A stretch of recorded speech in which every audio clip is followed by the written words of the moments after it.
عزیز پاکستانیوں، السلام علیکم۔ میں آج آپ سے کچھ گفتگو کرنا چاہتا ہوں۔ مجھے کہا گیا ہے کہ شاید آج رات مجھے اغوا کر لیا جائے، آج نہیں تو کل۔ وہ دن اب دور نہیں ہے جب شاید میں کھل کر بات نہ کر سکوں۔ میں یہ آپ سے کہنا چاہتا ہوں کہ پاکستان اس وقت ایک بار پھر ایک انتہائی تاریک دور سے گزر رہا ہے۔ مجھے سیاست میں آئے کوئی زیادہ عرصہ نہیں گزرا۔ میں ایک وکیل ہوں، میرے والد صاحب مرحوم بھی وکیل تھے۔ ہم نے تمام عمر محنت، خلوص، سچائی کی لگن میں گزاری ہے۔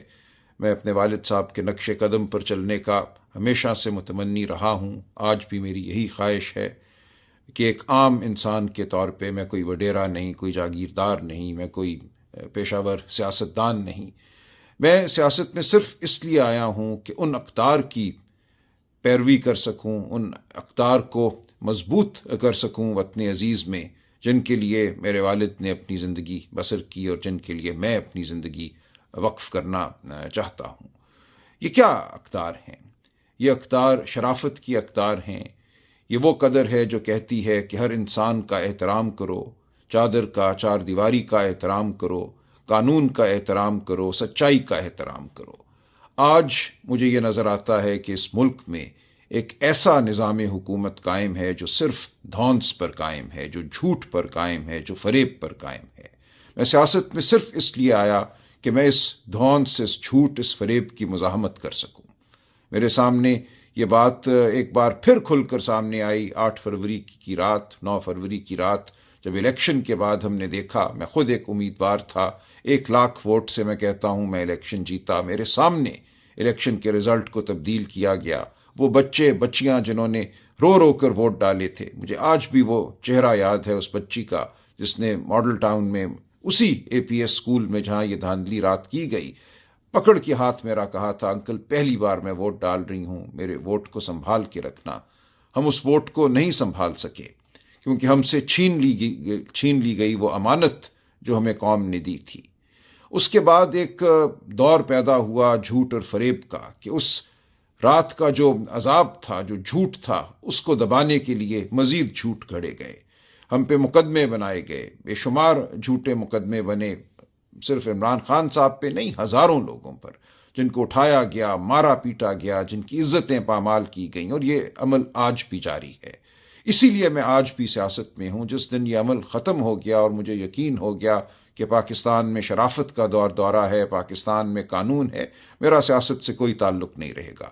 میں صرف مزاحمت کرنے کے لیے سیاست میں آیا ہوں، اور میں آپ سے بھی یہ اپیل کرتا ہوں کہ اپنے لیے، اپنے بچوں کے مستقبل کے لیے آپ بھی مزاحمت کیجیے۔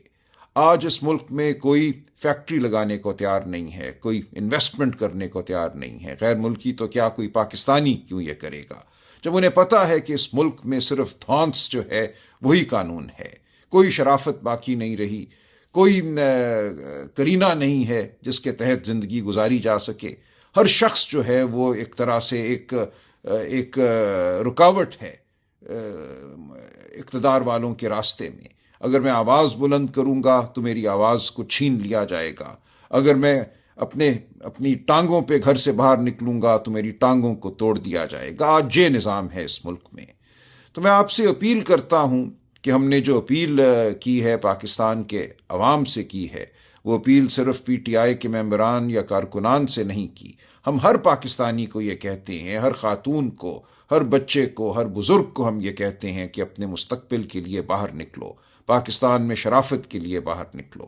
آج بلوچستان رو رہا ہے، خون کے آنسو رو رہا ہے۔ آج خیبر پختونخوا میں خون کی ہولی ہے۔ آج پنجاب جو ہے وہ زخم خوردہ ہے۔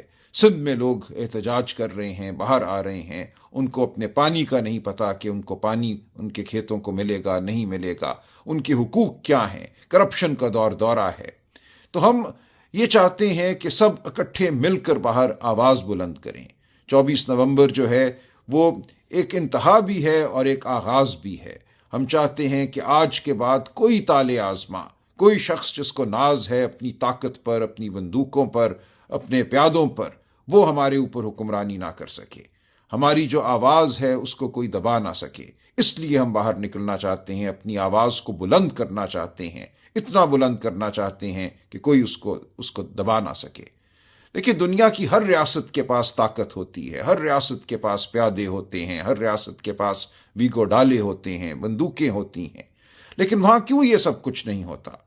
وہاں یہ سب کچھ اس لیے نہیں ہوتا کہ وہاں کی عوام فیصلہ کر چکی ہے کہ وہ یہ برداشت نہیں کریں گے۔ لوگ باہر نکلتے ہیں، وہ لندن شہر ہو جہاں 10 لاکھ لوگ نکلے جب عراق پر بربریت ہوئی، وہ اور دنیا کے دارالخلافے ہیں، بڑے چھوٹے شہر ہیں جہاں لوگ سڑکوں پہ نکلتے ہیں۔ سڑکوں پہ نکلنا ایک آئینی حق ہے، یہ ایک انسانی حق ہے، یہ اپنی دھرتی کو اپنانے کا ذریعہ ہے، یہ ایک طریقہ ہے جس کے ذریعے ہم احتجاج کرتے ہیں اور کہتے ہیں کہ بہت ہو گئی، ہماری بات کو سنو، ہمارے وجود کو مانو۔ تو میں آپ سے درخواست کرتا ہوں کہ آپ وہ قدم اٹھائیے جو میں سمجھتا ہوں اب ہم سب پر واجب ہے۔ اپنے گھروں سے نکلیے، ہم سب کے گھر ہمیں عزیز ہیں، ہم سب کی آسان زندگیاں ہمیں عزیز ہیں، لیکن ہر ایک کی زندگی اس ملک میں آسان نہیں ہے۔